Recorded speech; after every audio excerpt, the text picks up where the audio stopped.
आज की वीडियो में हम बात करने वाले हैं एक ऐसे राजनीतिक हलचल की जिसने देश की राजनीति को झकझोर कर रख दिया है। अगर ये बातें सच है तो ये सिर्फ एक पार्टी की कहानी नहीं है बल्कि पूरे लोकतंत्र के लिए बड़ा सवाल है। क्या सच में राज्यसभा के अंदर एक पूरी पार्टी को तोड़ दिया गया?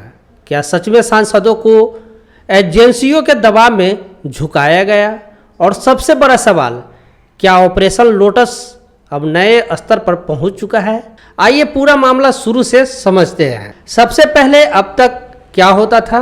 अब तक हमने देखते थे कि किसी भी पार्टी से 2 सांसद टूटे, किसी से 3 सांसद टूटे, छोटे छोटे ब्रेक, सीमित नुकसान। लेकिन इस बार जो दावा किया जा रहा है वो बिल्कुल अलग है। कहा जा रहा है कि राज्यसभा में आम आदमी पार्टी के 10 सांसद थे और उनमें से 7 एक साथ टूट गए। सोचिए, 1-2 नहीं, पूरे 7 सांसद। और सिर्फ टूटे ही नहीं बल्कि शाम होते होते बीजेपी पार्टी में शामिल भी हो गए। अगर ऐसा हुआ है तो ये भारतीय संसदीय इतिहास की सबसे बड़ी राजनीतिक घटनाओं में से एक होगी। अब सवाल उठता है, ये कैसे हुआ? आरोप क्या है?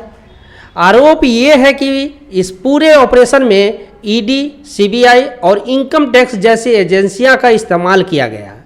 सांसदों पर दबाव बनाया गया, छापे डाले गए और फिर उन्हें झुकने पर मजबूर कर दिया गया। उदाहरण के तौर पर कुछ दिन पहले अशोक मित्तल के यहाँ ईडी का छापा पड़ा था और उसके बाद अचानक उनका रुख बदल गया।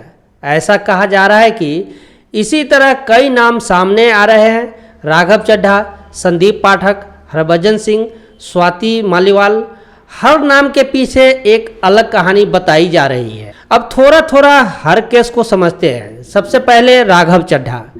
एक समय था जब उन्हें अरविंद केजरीवाल का सबसे करीबी माना जाता था, पार्टी का भविष्य कहा जाता था। लेकिन आरोप ये है कि उनका नाम कुछ मामलों में एजेंसियों के रडार पर आया और उसके बाद उनका व्यवहार बदलने लगा। बीच में उनका लंदन जाना भी चर्चा में रहा। कुछ लोग कहते हैं कि ये इलाज के लिए गए थे, कुछ कहते हैं ये दबाव से बचने के तरीका था उनका। सच क्या है ये तो जांच का विषय है। अब बात करते हैं अशोक मित्तल की। उन्हें पार्टी में बड़ा पद दिया गया था, डिप्टी लीडर बनाया गया था। लेकिन जैसे ही वो ऊपर आए, ईडी का छापा पड़ता है और फिर अचानक उनका राजनीतिक रुख बदल जाता है। ऐसा दावा किया जा रहा है। यह सवाल उठता है, क्या यह सिर्फ संयोग है या इसके पीछे कोई रणनीति है? अब आते हैं संदीप पाठक पर। जब केजरीवाल जेल में थे तो पार्टी की जिम्मेदारी इनके कंधों पर थी, यानी संगठन के सबसे मजबूत स्तंभों में से एक माने जाते थे। अगर ऐसे लोग भी टूटते हैं तो इसका मतलब है कि अंदर बहुत बड़ा गेम चल रहा है। अब सबसे दिलचस्प बात, हरभजन सिंह, एक क्रिकेटर राजनीति में नए आए हैं, तो सवाल ये उठता है उन्हें राजनीति में क्या मिला और वो क्यों गए? एक एंगल से ये बताया जा रहा है कि क्रिकेट प्रशासन और भविष्य की संभावनाएं भी इस रोल में निभा सकती है। हालांकि ये सिर्फ विश्लेषण है, पुख्ता सबूत नहीं। अब आते हैं स्वाति मालीवाल पर। उनका मामला थोड़ा अलग है।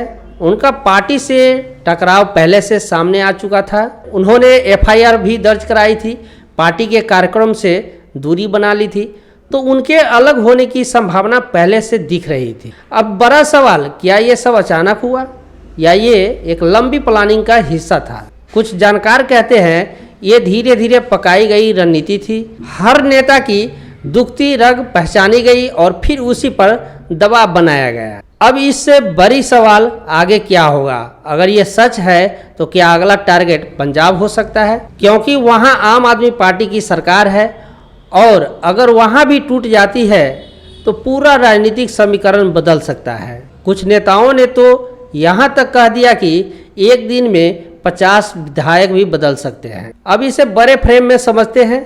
इसे कहा जा रहा है ऑपरेशन लोटस, यानी विरोधी पार्टियों को तोड़कर अपनी ताकत बढ़ाना। इससे पहले भी कई राज्यों में ऐसी घटना देखी गई है, महाराष्ट्र, कर्नाटक, मध्य प्रदेश।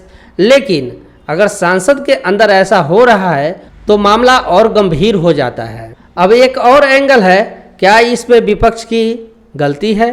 कुछ लोग कहते हैं हाँ, क्यों?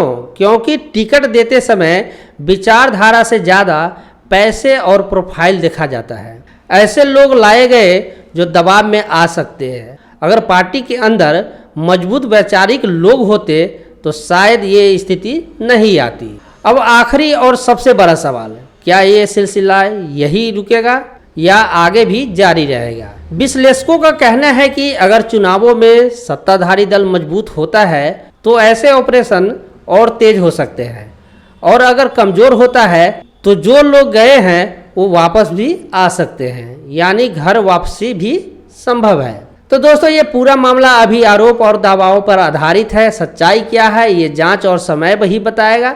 लेकिन एक बात साफ है, देश की राजनीति एक नए दौर में प्रवेश कर चुकी है, जहां सिर्फ चुनाव नहीं बल्कि रणनीति, दबाव और मैनेजमेंट भी बड़ी भूमिका निभा रही है। अब आप क्या सोचते हैं? क्या ये सच में लोकतंत्र के लिए खतरा है या फिर ये राजनीति का हिस्सा है? कमेंट में जरूर बताइएगा। अगर वीडियो पसंद आए तो लाइक कर दीजिए और ऐसे ही विश्लेषण के लिए चैनल को सब्सक्राइब करना ना भूलें। मिलते हैं फिर एक नई अपडेट के साथ, तब तक के लिए धन्यवाद। जय हिंद।